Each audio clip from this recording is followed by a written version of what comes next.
Ukraine युद्ध का विरोध करना रूस के एक विपक्षी नेता को इतना भारी पड़ा कि अदालत ने उन्हें 11 साल से ज्यादा की जेल की सजा सुना दी। इतना ही नहीं, रूस की सबसे प्रमुख एंटी वॉर पार्टियों में शामिल याब्लोको को आगामी संसदीय चुनाव से बाहर किए जाने के बाद उसके वरिष्ठ नेता लेव श्लोसबर्ग को भी जेल भेज दिया गया है। इस घटनाक्रम ने रूस में युद्ध विरोधी आवाजों और राजनीतिक विरोध पर एक बार फिर से सवाल खड़े कर दिए हैं।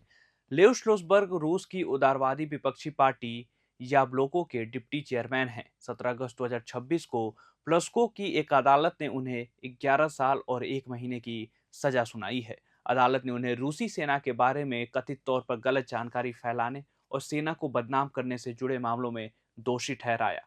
स्ट्रोसबर्ग ने अपने ऊपर लगे आरोपों से फिलहाल इनकार किया है। इस मामले की जड़ उनके यूक्रेन युद्ध को लेकर दिए गए सार्वजनिक बयानों और सोशल मीडिया गतिविधियों में बताई जा रही है। श्लोसबर्ग खुले तौर पर युद्ध का विरोध करते रहे हैं और रूस से तत्कालीन युद्ध विराम की मांग करते रहे हैं। अपने मुकदमे के दौरान भी उन्होंने युद्ध को रूस के लिए एक बड़ी त्रासदी बताया, यानी जिस मुद्दे पर उन्होंने सरकार की आलोचना की वही उनके खिलाफ कानूनी कार्रवाई का आधार बना। लेकिन कहानी सिर्फ एक नेता की सजा तक सीमित नहीं है। इसके कुछ दिन पहले ही रूस की सुप्रीम कोर्ट ने याब्लोको पार्टी को आगामी संसदीय चुनाव में हिस्सा लेने से रोकने के फैसले को बरकरार रखा था।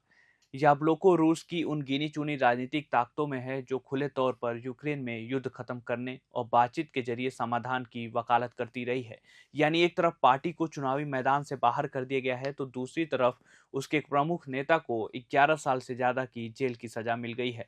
यही वजह है कि आलोचक इसे रूस में एंटी वॉर और ओपोजिशन वॉइसेस पर बढ़ते दबाव के तौर पर देख रहे हैं। एमनेस्टी इंटरनेशनल ने भी श्लोसबर्ग की सजा को युद्ध का शांतिपूर्ण विरोध करने वालों को दबाने की व्यापक कार्रवाई का एक हिस्सा बताया है।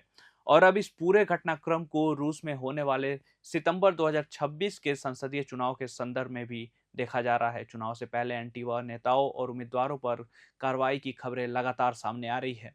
इससे यह सवाल उठ रहा है कि रूस में युद्ध की आलोचना करने वाली राजनीतिक आवाजों के लिए चुनावी राजनीति की जगह कितनी बची है।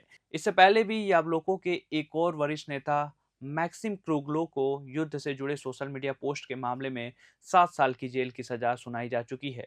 रॉयटर्स के मुताबिक उनके खिलाफ मामला 2022 के सोशल मीडिया पोस्ट से जुड़ा था, जिसमें उन्होंने रूसी सेना के बारे में आलोचनात्मक बातें लिखी थी। यानी पिछले कुछ महीनों में याब्लोको के कई नेताओं पर कार्रवाई हुई है। पार्टी का कहना है कि वह युद्ध विरोधी रुख के बावजूद अपनी राजनीतिक गतिविधियां जारी रखने की कोशिश करेगी, जबकि सरकार की तरफ से इन मामलों को कानून के तहत की गई कार्रवाई बताया जाता है।